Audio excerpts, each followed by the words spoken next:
Hey there, it's Lara here with another Witchy Wednesday, this time for the week of January 10th to 17th, 2018. Welcome, and thanks for being here.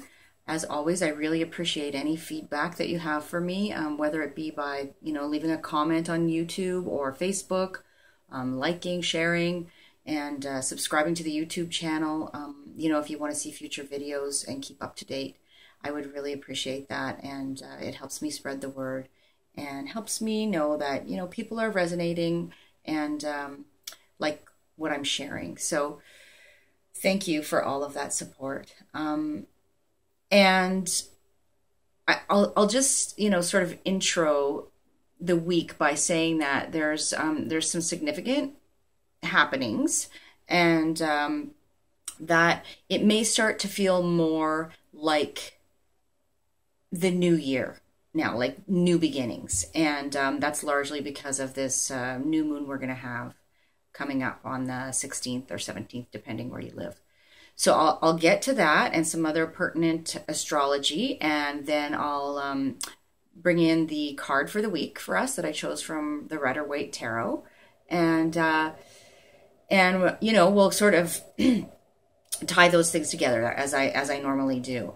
And before I get to that, I just want to let you know that I've started adding new services now to my website, Newell-Barrette.ca, on the services page, as I said I was going to. So I just have the first new thing up there now, and that is an expanded tarot reading. So it's a 7-card reading, and it covers the period ahead. So it's great for, the new year. It's great for, around your birthday and to sort of see what's unfolding over the course of your birthday year.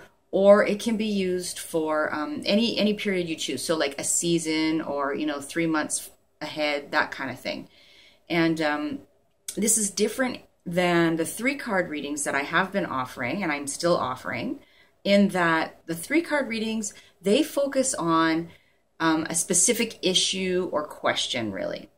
And these 7-card readings, they're focusing on, it's expanded. So more general themes and, what you can expect in certain areas moving forward. And so I'll give you the rundown on what that looks like. So the 7 areas that we cover in those readings are the main theme for that year or period ahead, the departing energies, so things, energies that are starting to wane or move out, dissipate, and then any talents that you might want to embrace or should really be putting your focus on, cultivating, that kind of thing.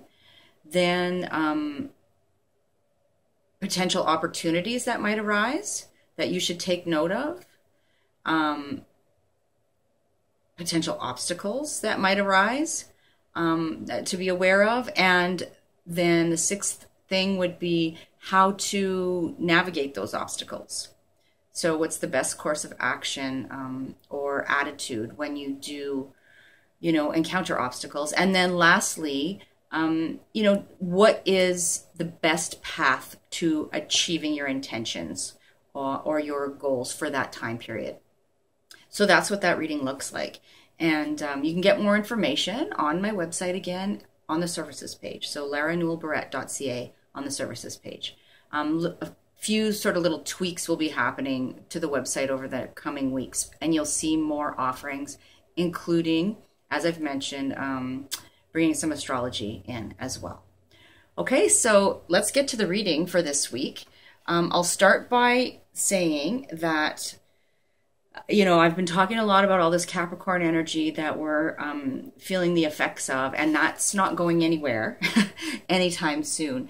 And so the significant things that are happening, over the next week or so are this new moon that is going to occur in the sign of Capricorn on the 16th or 17th, depending on, what coast you're on, kind of thing, where you live.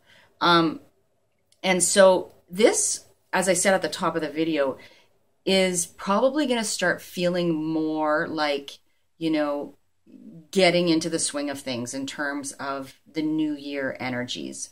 Up until now, it's been, you know, you might have sort of been kind of a little bit directionless or a little bit lethargic still, not really feeling like you had much get up and go or really into it or what direction you wanted to go in.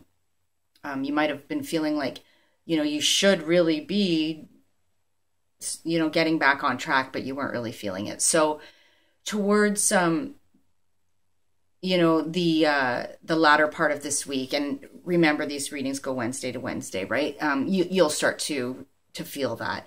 And really make sure that you take advantage of this new moon, because it really is setting us up for the year ahead. And so it's a really good time to plant your intentions, set your intentions for what you want to manifest, what you want to accomplish in the coming period and over the coming year. And while we're under the influence of all of this Capricorn energy, excuse me. And speaking of that,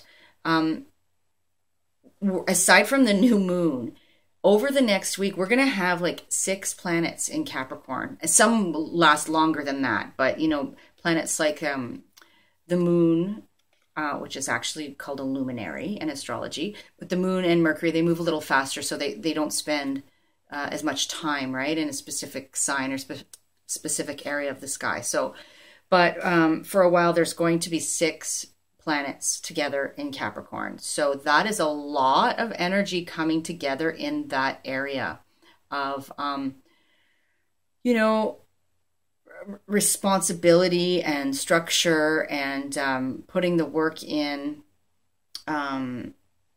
you know, of really striving for success and striving for your goals, putting your nose to the grindstone, all of those kinds of things, which doesn't really, you know, sound all that fun unless you're that way to begin with. But it's really, really, it's good for getting things done, for really getting things done in the material world, you know. It's great to have dreams and inspiration and all of that. And, you know, oh boy, I'm one of those people for sure. But you have to also do the work if you want to see it manifest, right, in the real world. So we're going to have the sun, the moon, Mercury, Venus, Saturn, and Pluto all in Capricorn together. So they're having a big old party in Capricorn, which, you know, might not look like so much of a party, but it is what we make it, definitely. And it's really useful energy if we choose to use it. And, you know, I'll bring another piece in here. We've also got some action happening in Scorpio as well. We've got Mars and Jupiter in Scorpio, and today the moon is in Scorpio over the next, you know, couple of days as well. And so there's that Scorpio energy, and they're having a conversation with all that Pluto, all those planets in Pluto. That is called a sextile, and generally this is known to be, you know, a positive thing, or a flowing thing. It's when, you know, so the conversations between those two areas are flowing, and a little bit, you know, it's good opportunity, that kind of thing. So those, you know, energies in Scorpio and the energies in Capricorn, they point to, you know, we're really feeling fired up about going after what we want, and inspired to do that. And we have the drive to do that.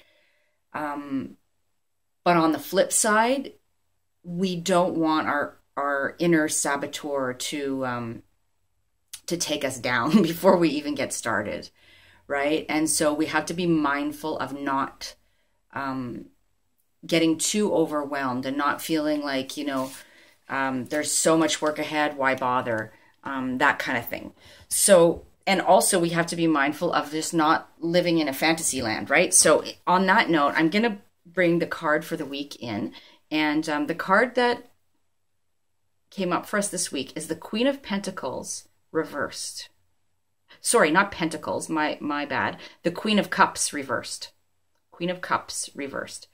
And so this is pointing to the need for us to get in touch with and stabilize our emotions, need for direction, and not, as I said, not living in fantasy land. And it's about taking our inspiration and taking mature, well thought out action, right? So the coming together of all those energies in Capricorn in that sextile with Mars and Jupiter in Scorpio, and the moon in Scorpio too. So what I really think the overall message is here for us is feel inspired,